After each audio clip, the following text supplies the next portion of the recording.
Hello and welcome back to How to Start a Game Company. This is Ross Shabilsky with D20 Studios. And I am Logan Erickson with the Geek Wave. So we have, once again, a pretty intense episode going on. You told me that this is very core to the beginning. So today we're talking about marketing, correct? Marketing. Oh boy. So yes, the afterthought of game design. That should be its heading.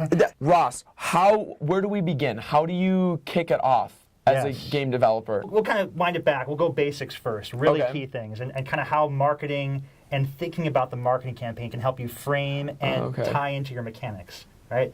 So the correlation I would describe between gameplay mechanics and the marketing is, how do you explain or get somebody excited about a game where they haven't played it? One example I can give from a game I'm working on now had to do with control mechanics. Like, I'm really excited about this way we're doing some of the control mechanics. I'm thinking, oh yeah, this is awesome. Let's market that. Like, this control thing is great.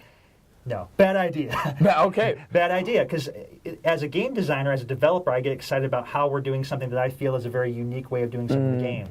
But from a marketing outside perspective, the thing that I'm excited about isn't something that's outwardly exciting because I can't describe it well. Interesting. Right? Like, oh, you're going to take and drag your finger and move it along the board. Nobody cares about that. That's not a marketable message. And furthermore, is it even simple enough that an average consumer that's just kind of jumping into it for the first time is even going to grasp or understand? And if you ask yourself these questions and think, is the game too complex? Can I describe it at all? Can I get the fantasy, the excitement out? You got to go kind of simpler. I want to make people feel like a badass in 3 minutes. That's a message that you can sell, right? Yeah. Have these amazing adventures in 3 minutes. So when you're looking at marketing, where do you like to start when trying to decide kind of your marketing strategy? Yeah. This is the $1 million question right here. And I kind of wonder, like, how do you go from 0 followers to your first 100? Yeah. Great example. All right, so I'll give an anecdotal example. Yeah. Yesterday, so my wife is kind of really interested in the social media aspect. She's helping me with this, and she's like, you know what we're going to do today? We're going to start an Instagram account. And we got 6 followers yesterday on Instagram. Nice. Right? I like it. There's your story. You put a picture out there, you hashtag it with some stuff that's relevant to the topic, and you see what kind of response you get. Yeah. Someone out there will find it, and there's your first follower. You do that again tomorrow, and the next day, and it's all about the cadence, right? You want to have this dialogue with your audience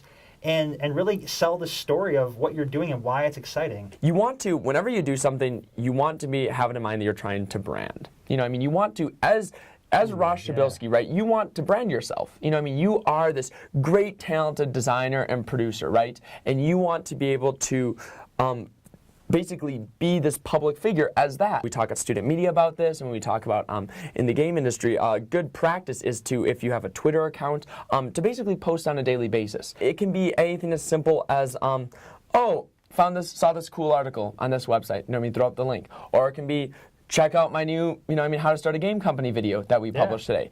And it's just something that just kind of putting out there, and people then value that, and they kind of return to that. And then when you're working on a game, they see, oh man, Ross is working on this game.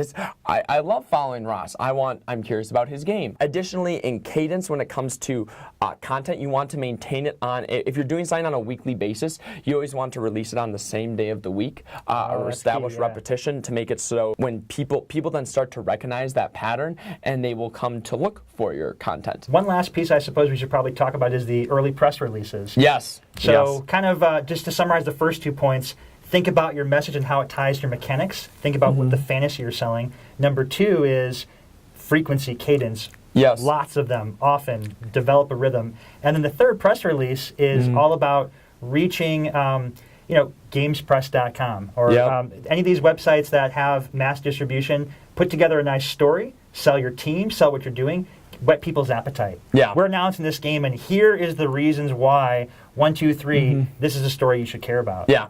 And I think from day one, honestly, there's so many. As being someone who I've reached out to a lot of games for press and looking at their press kits, I cannot emphasize how important it is to get that press kit up as soon as possible. Just to let the person who's writing that article about you know and get them excited about it, because then when they write the article, they will write it in a manner that'll make our audience excited about it. Yeah, absolutely. Awesome. Well, thank you so much, everybody. Thank you. This has been Ross Shabilsky and Logan Erickson. It's another wonderful day in Utah. Have a good one, you guys.